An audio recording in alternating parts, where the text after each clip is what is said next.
Centro Tomografía Computada Córdoba Sociedad Anónima. Instituto Ulton, líder en diagnóstico por imágenes. Primer instituto de cirugía ambulatoria mínimamente invasiva del interior del país. Avenida Vélez Arfiel 562, Córdoba, Argentina. Teléfono 0351-426-7700. Isaías Goldman, el especialista en aire acondicionado y calefacción. Todas las marcas, todos los productos y sus repuestos con la mejor financiación. Isaías Goldman, el especialista. Bulnes, esquina Pringles, teléfono 589-0033.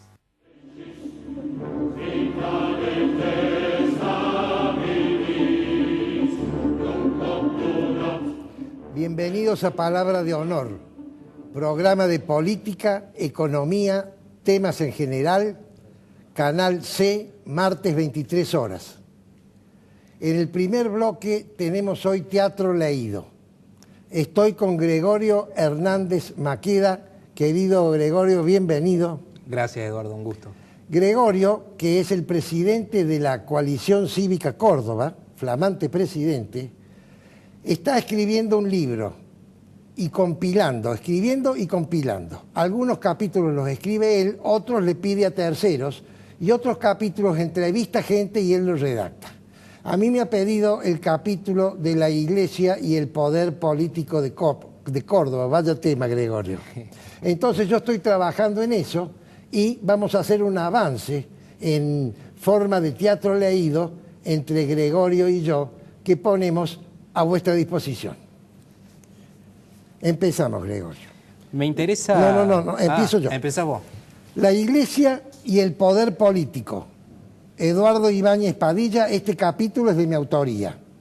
Con formato de entrevista realizado por Gregorio Hernández Maqueda. Eduardo, me interesa mucho tu opinión sobre la relación entre la Iglesia y el poder político. ¿Qué Iglesia? La Iglesia Católica Apostólica Romana. ¿Qué poder político? El gobierno de la provincia de Córdoba, poniendo énfasis en la época actual. ¿Empezamos por la Iglesia? Así es. Para explicar su relación con el gobierno, analizaré la Iglesia desde tres ópticas diferentes. A saber, herramientas, organización, jerarquía. Vamos por la primera. La Iglesia actual es una institución dual que atiende dos entidades de distinta naturaleza y utiliza para ello dos herramientas diferentes. No las tengo presentes. Claro que sí, ambas figuran en todos los escudos papales. ¿Cuáles son? La llave dorada, que abre las puertas del cielo, y la llave plateada, que abre las puertas de sus posesiones terrenales. ¿Cuál es el origen de la llave dorada? Cristo se la entregó a Simón Bar Ioná cuando dijo: tú eres Pedro, y sobre esta piedra edificaré mi iglesia. Con ello concedió al primer papa y a través de él a toda la institución el manejo de los asuntos religiosos. ¿Podrías detallarlos? La administración de los sacramentos. Bien. La identificación, conservación, interpretación y difusión de la revelación. ¿Podrías explicar este punto? Los tres primeros conforman el magisterio de la Iglesia. El cuarto representa la prédica de la palabra. Bien. Y por último, la acción pastoral. ¿Cuál es el origen de la llave plateada? Fue un proceso.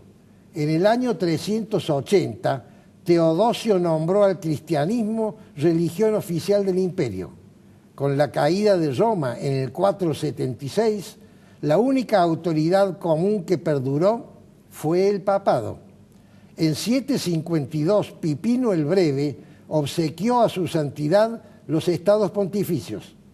Con la firma del Tratado de Letrán en 1929, Pío XI aceptó la soberanía del Reino de Italia y Mussolini la legitimidad del Estado Vaticano. Desde la Edad Media, los monasterios de monjas se convirtieron en productivas posesiones que aportaron valor económico a la cristiandad. Las sucesivas donaciones de príncipes devotos y acaudalados creyentes incrementaron los bienes terrenales de la Iglesia. Los permanentes aportes de los feligreses de todo el mundo, a través de las colectas realizadas en cada parroquia, suman lo suyo. Por último, la eficiente gestión de las órdenes religiosas, creadoras de estancias, talleres, escuelas, albergues, hospitales, colegios, universidades, imprentas, bibliotecas, medios de comunicación y otros emprendimientos, aumentaron notablemente el patrimonio económico administrado con la llave de plata. Vamos por la segunda óptica de la Iglesia, en relación con el poder político. La organización de la Iglesia se realiza a través de dos sistemas diferentes, el clero secular y el clero regular. ¿Clero secular? Proviene de século, que significa mundo en latín.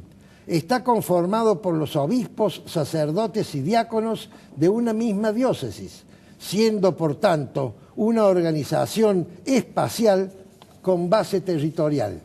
¿Clero regular?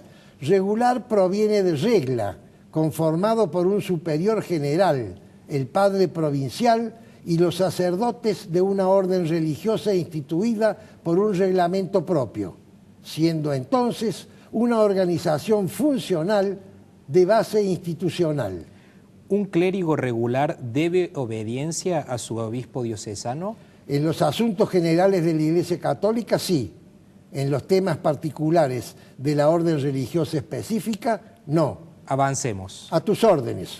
Vamos por la tercera óptica de la Iglesia en su relación con el poder político. Se trata de la jerarquía, clasificada según las áreas donde actúa, la base y la cúpula. ¿Los pastores y los príncipes? Después del Concilio Vaticano II, los prelados dejaron de ser príncipes, o tendrían que haberlo hecho. ¿Cómo los nominarías entonces? Los pastores y las autoridades eclesiásticas. ¿Cuál es el límite que los separa? No debería haber límite. Juan Pablo II era papa y pastor. Por el contrario, un teniente cura que prioriza la letra sobre el amor no apacienta a sus ovejas.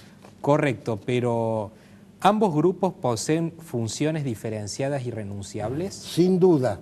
A saber, las autoridades eclesiásticas deben conducir y el clero ordinario obrar en consecuencia. ¿acaso las bases no tienen voz? Por cierto que sí, pero en tiempo, forma y circunstancia correspondiente. ¿No pesa el poder de la mayoría? Sí como opinión, no como decisión. ¿Por qué? La Iglesia no es una democracia, como tampoco lo es la escuela, el ejército, el hospital o la fábrica. Avancemos. A tus órdenes. Corresponde ahora analizar al gobierno de la provincia de Córdoba. Primero es conveniente explicar qué es Córdoba. Soy todo oídos. Córdoba metropolitana y su extensión, la provincia homónima que lidera, posee características históricas, geográficas, culturales, económicas, étnicas únicas, que le confieren una impronta especial que deberá examinar quien pretenda entender el comportamiento de su gobierno provincial. ¿Históricas? Es la ciudad más al sur de la región del Tucumán, conquistada por la corriente fundacional del norte, colinda con la región de Cuyo, conquistada por la corriente fundacional del oeste, y es contigua a la región fundada por la corriente del este, Río de la Plata, litoral, Asunción.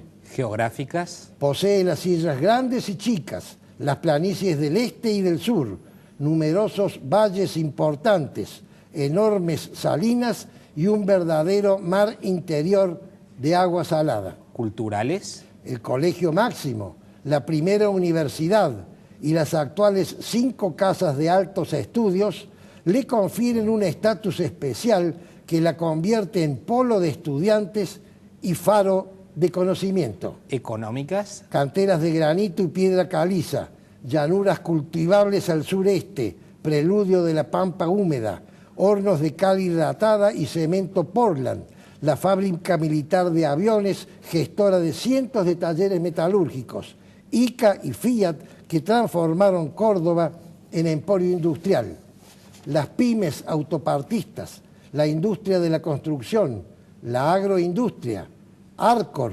multinacional nacida en el interior cordobés, la industrialización de la soja, aceite y el valor agregado del maní, amén del boom económico que ubicó a la docta en las puertas del siglo XXI, la producción de software, los programas de computación. étnicas, En Córdoba se misturó el blanco con el indio, dando origen al criollo. Llegó el inmigrante italiano desde Piamonte y Friuli, aportando su ancestral cultura de trabajo. También el aluvión español venido de Galicia y Euskadi, lo mismo que los judíos de Centro Europa y la Rusia zarista. Asimismo, los sirios libaneses del decadente Imperio Otomano y los armenios que, huyendo de los turcos, se afincaron en nuestra ciudad. Fue, sin buscarlo, una inmigración calificada que, en una generación, se integró a la idiosincrasia local sin perder ni un ápice de sus valores ancestrales traídos de su madre patria. has detallado las características típicas de Córdoba. Explica ahora su peculiar idiosincrasia. Jerónimo Luis de Cabrera fundó Córdoba en Córdoba, a partir de una desobediencia. Los jesuitas crearon la primera universidad de la actual Argentina. Liniers, héroe de las invasiones inglesas, se opuso a la Junta de Mayo. El Dián Funes, en defensa de la Junta Grande, enfrentó al puerto. José Javier Díaz, sin prejuicio de su afinidad con Artigas, envió diputados al Congreso de Tucumán. Bustos amotinó el ejército del norte para no combatir al litoral. Paz creó la Liga del Interior opuesta a Rosas. El Chacho intentó infructuosamente frenar a Paunero en la batalla de las playas. Sarmiento ubicó la Academia Nacional de Ciencias en Córdoba. Los propios estudiantes reformaron una universidad secular, pero dogmática y clasista. El brigadier San Martín construyó la fábrica de aviones en Córdoba, transformando una ciudad de doctores en emporio industrial. En Córdoba se gestó la Revolución Libertadora que derrocó a Perón. Frondizi autorizó la fundación de la UCC, primera universidad privada argentina. Córdoba aglutinó obreros y estudiantes, generando un cordobazo que volteó a Onganía. Cavallo, desde la cordobesa Fundación Mediterránea, diseñó el plan de convertibilidad que terminó con medio siglo de inflación argentina. Para luego fundir al país. La debacle económica no la generó el 1 a 1 ideada por Mingo. ¿Quién fue entonces? Menem se bajó del caballo a mitad del río cuando no implementó la segunda parte del plan. No cambiemos de tema y continuemos, por favor. Córdoba fue tan conservadora como liberal, tan laica como clerical. Los principios, la voz del interior. Fue demócrata cuando el país era radical, radical cuando el país era peronista, peronista cuando el país fue kirchnerista. Rebelde e indómita como su fundador. Córdoba de las campanas, Córdoba la docta, Córdoba heroica. Has analizado a la Iglesia y a Córdoba. Hablemos ahora del poder político. Hasta el año 1935, el poder político era compartido entre el gobernador, intendente y las familias fundadoras. ¿Qué facción primaba? A veces uno, a veces la otra, a veces coincidían. ¿De qué dependía? De la personalidad y origen del primero, pero el mando del gobernador siempre fue transitorio. En cambio, el poder de las familias primigenias permanecía inamovible en el tiempo. ¿Cuál era la razón de tan persistente autoridad? Poseían la tierra, producto de las encomiendas otorgadas por el fundador. Entiendo. Con ella la producción agropecuaria, la cría de mulas, los yacimientos de cal, las canteras de piedra, luego por añadidura el comercio mayorista, los ramos generales, la financiación de ambos y el negocio inmobiliario. Entiendo. El poder económico social les otorgó bancas en el cabildo, cargos en el poder judicial y cátedras en la universidad. ¿Y qué pasó después? El poder económico cambió de mano, mudó de estancieros tradicionales a industriales comerciantes productos de la inmigración. La mal llamada gente bien perdió poder adquisitivo en detrimento de los nuevos ricos. Prefiero decir una camada de creativos empresarios ocupó nichos de generación de riqueza antes inexistentes. ¿Así fue como el poder político se mudó de los terratenientes a los empresarios? Negativo. Con el triunfo de Amadeo Sabatini, el poder político pasó de la clase dirigente a la clase media. De los conservadores a los radicales. Afirmativo. Empero, desde 1999 hasta la fecha, el comando político de Córdoba lo ejerce el binomio justicialista de la Sota-Schiaretti. Pasó del radicalismo al peronismo.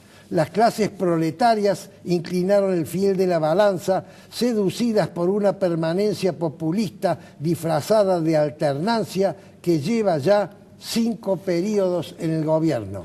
Hemos hablado de la Iglesia Católica, de la ciudad, provincia de Córdoba y de su gobierno. Me gustaría analizar ahora la interacción entre Iglesia y gobierno. La cruz y la espada, la Biblia y la ley, el César y Dios. Afirmativo. Bien, no me referiré a los enfrentamientos por temas personales, puntuales o circunstanciales, ya que no hacen a la esencia de la cuestión. Analizaré solamente los conflictos generales en el plano institucional. Que no es poca cosa. Y continuaremos leyendo en futuros programas. Seguiremos en otro programa con la segunda parte. Muchas gracias, Gregorio. No, gracias a vos.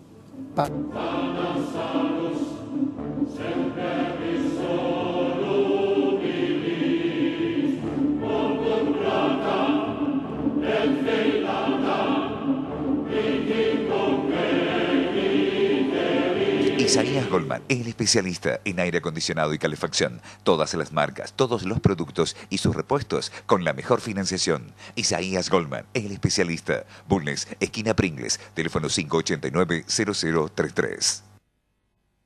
Centro Tomografía Computada Córdoba Sociedad Anónima. Instituto Ulton, líder en diagnóstico por imágenes. Primer instituto de cirugía ambulatoria mínimamente invasiva del interior del país. Avenida Vélez Arfiel 562, Córdoba, Argentina. Teléfono 0351 426 7700.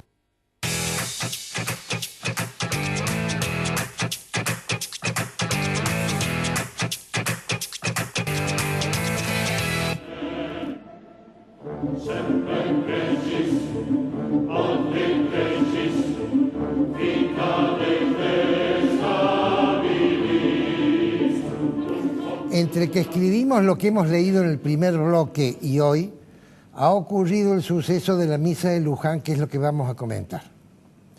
¿Cuáles deben ser las injerencias de la Iglesia? Vamos a empezar por lo que dice el Papa cuando habla ex cátedra. Para un cristiano, quiero aclararles que yo soy católico, apostólico y romano, para un cristiano católico, lo que dice el Papa ex cátedra debe ser acatado sí o sí. Ustedes dirán, es una contradicción, usted es liberal.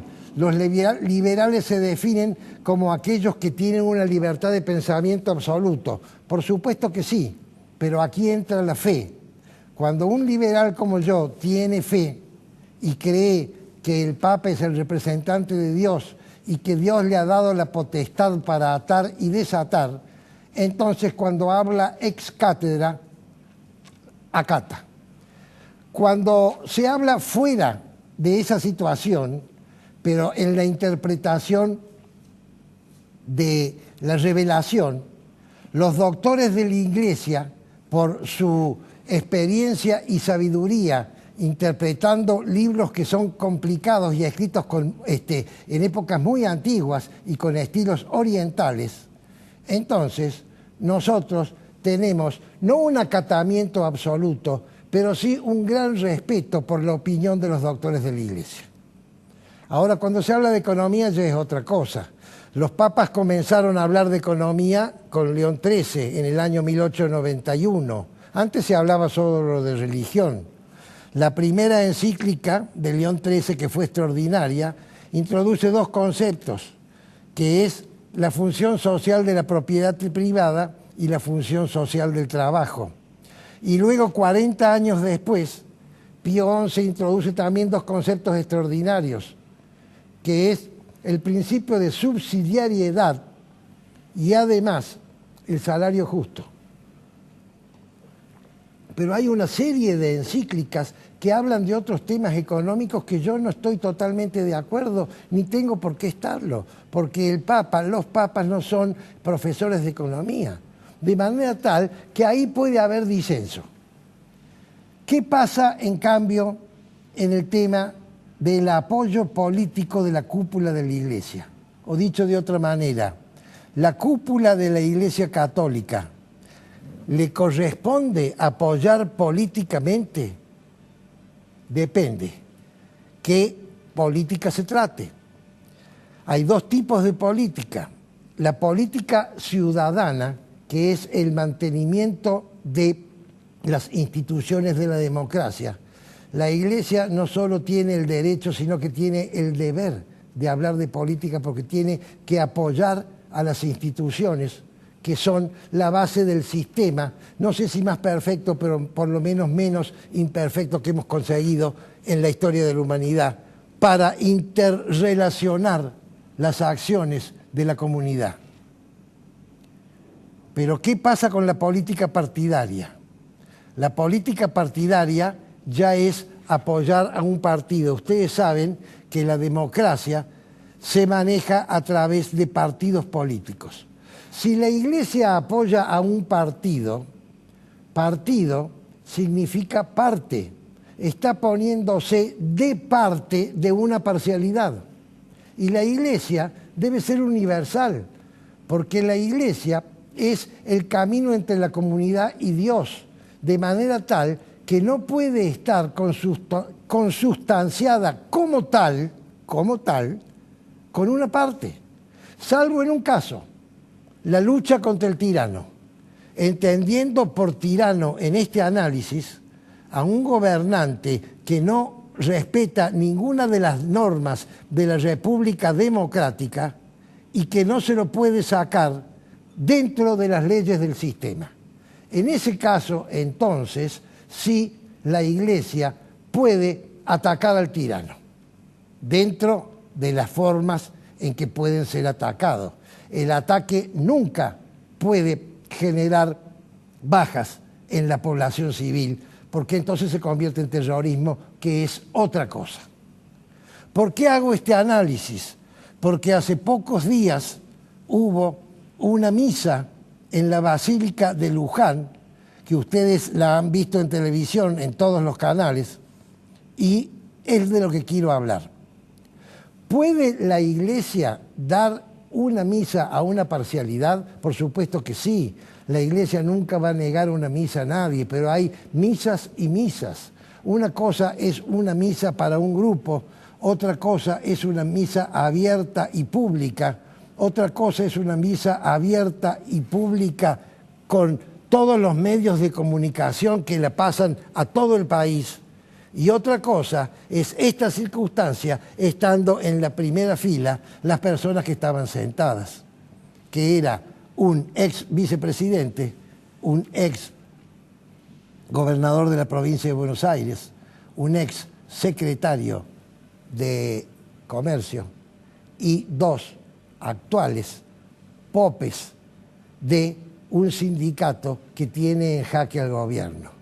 De manera tal, entonces, que esa misa, que es, si nosotros lo analizamos desde el punto de vista religiosa, la máxima expresión de la comunicación del católico con su creador, se convirtió, en mi opinión, en un acto político.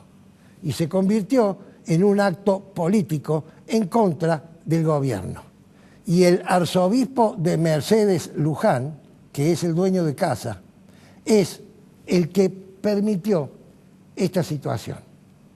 Y esta situación, mis queridos amigos, que es lo que quiero analizar, fíjense ustedes que va en contra del mensaje del Papa desde el día que fue el Papa investido en los atavíos blancos de Francisco, la lucha contra la corrupción. Yo no sé lo que el Papa hace en la Argentina porque hay muchos comentarios muy complicados y muy distorsionados. Pero sí sé lo que el Papa hace en su reinado universal. Ha tenido 2 o 3 grandes mensajes. Uno de ellos ha sido la lucha contra la corrupción. El Papa, cuando fue nombrado Papa, lo primero que hizo es descabezar la cúpula de la curia romana por corrupta. Y al año y medio los reunió a todos los cardenales y les dio una filípica porque continuaba la corrupción en la curia. De manera tal que esta misa de señores que pueden ser católicos, yo no digo que no, pero no son practicantes conocidos. Y entonces yo presumo que utilizaron la misa como un acto político, porque se aprovecharon de que Luján es la meca de peregrinación más importante del mundo católico en la Argentina. Porque si bien la religión católica en estos momentos no está en sus mejores condiciones en cuanto a la práctica, sí conserva todavía, con toda fortaleza, la devoción de los fieles, y la máxima devoción es la visita a la Virgen de Luján en la Basílica de Luján. Entonces, esos señores sentados en primera fila, sin perjuicio que hayan rezado o no a Dios, no lo sé, supongamos que lo hayan hecho, están acusados de gravísimos actos de corrupción, todos los que he mencionado. Tampoco sé si son culpables o no, pero lo que sí sé es que no se han defendido, no han explicado y tienen, por la vida que llevan y los patrimonios que han conseguido, todos presunciones de que esas corrupciones que lo han llevado a convertirse en individuos ricos no sean desacertadas. Entonces, la actitud del arzobispo de Luján, en mi modesta opinión, creo que genera en la población de la República Argentina y fundamentalmente en la población católica confusiones grandes, porque acá hay un conflicto entre el mensaje del Papa, que es la máxima autoridad, que en la lucha contra la corrupción no deja resquicio, porque es absolutamente severo, y algunas actuaciones de dignatarios argentinos que, utilizando, yo no sé si ex profeso o no, pero utilizando lugares religiosos y misas, de alguna manera están apoyando a individuos que tienen una acusación muy severa y muy seria contra la corrupción, que no han explicado y que lo único que han dicho que son perseguidos políticos. Ese es el mensaje que quiero dejar, mis queridos amigos, para que ustedes lo analicen y saquen entonces sus propias conclusiones. Es palabra de honor.